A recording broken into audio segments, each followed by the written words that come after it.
Genesis. Cain murders Abel. As morning light poured over the ancient land, Eve's breath softened, and the cry of a newborn pierced the silence.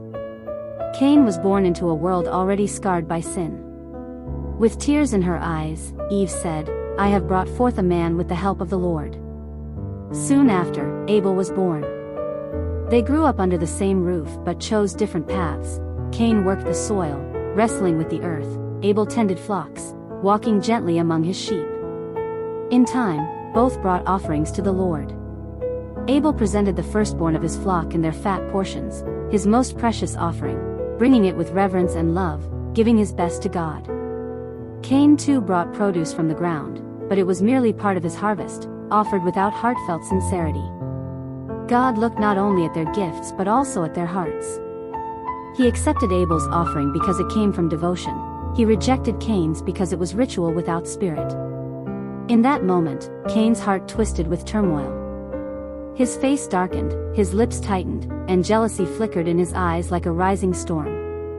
Shame, pride, and resentment churned within him. Rather than reflect on his apathy, he grew angry at what he saw as God's unfairness. Abel's sincerity became Cain's offense. Gently, God warned him, "Why are you angry? If you do what is right, will you not be accepted? But if not, sin is crouching at your door. It desires to have you, but you must rule over it." It was a loving, sorrowful plea, mankind's first direct confrontation with the evil within. But Cain, silently, chose to lose that battle. One day, Cain said to Abel, "Let's go out into the field." Sunlight poured across the land, the breeze danced through the crops, and the field was peaceful as a painting. Abel, unsuspecting, followed his brother into the open, while God watched in silent sorrow. Suddenly, Cain lunged. Rage and jealousy burst into a violent storm. Blow after blow fell until innocent life soaked the soil in red. Abel's breath faded, and his blood cried out silently to heaven. God's voice thundered across creation, "Where is your brother Abel?" Cain coldly replied, "I don't know. Am I my brother's keeper?" But divine justice could not be silenced. "What have you done?" said the Lord. "Your brother's blood cries out to me from the ground." Silence could no longer hide the truth. Justice had to speak. "You are now cursed from the ground. It will no longer yield its strength to you.